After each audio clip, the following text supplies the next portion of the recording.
सर्वात महत्त्वाचा विषय अध्यक्ष महोदय यातलाच एक सांगतो। आज माझ्या भागातली तत्कालीन उद्योग मंत्री सन्माननीय उदयजी सामंत साहेबांनी देखील मला आश्वासित केलं होतं की आपल्या भागामध्ये एक मोठा प्रकल्प येतोय, जो जनरल मोटरच्या ठिकाणी हुंदाई कंपनी आली आहे, त्या कंपनीमध्ये माझ्या स्थानिक भूमिपुत्रांना देखील पुन्हा कशा पद्धतीनं रोजगार देता येईल त्याकरता हे सरकार पुढाकार घेऊन तुम्हाला न्याय देईल।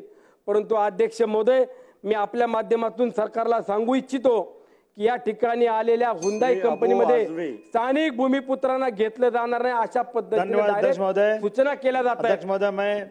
या भागामध्ये आज हुंदाई कंपनी नव्याने येते, माझ्या स्थानिक भूमिपुत्रांना पहिलं प्राधान्य त्या ठिकाणी दिलं पाहिजे। काही त्या ठिकाणी असलेल्या एजन्सी आज सांगतात तुम्ही जुने एम्प्लॉय होता किंवा तुम्ही स्थानिक आहात, तुम्हाला नोकरीला घेतलं जाणार नाही, याबाबत देखील सरकारनं दखल घेतली पाहिजे। आज माझ्या भागामध्ये उद्योग व्यवसाय येत असताना तिथल्या युवकांना युवतींना देखील एक चांगलं प्रशिक्षण मिळावं याकरता मी शासनाकडे ITIची देखील मागणी करतो की जेणेकरून येणाऱ्या काळामध्ये माझे स्थानिक भूमिपुत्र म्हणत असताना राज्यातील, मग तो मराठवाड्यातला असेल, विदर्भातला असेल, पश्चिम महाराष्ट्रातला असेल, कोकण भागातला असेल, प्रत्येक माझ्या बांधवाला माझ्या भगिनीला त्या ठिकाणी कसा रोजगार मिळेल, त्यांना कसं प्रशिक्षण मिळेल, एवढीच मी शासनाकडून अपेक्षा व्यक्त करतो। पुन्हा एकदा माझ्या या सरकारचं मनापासून आभार मानतो। धन्यवाद।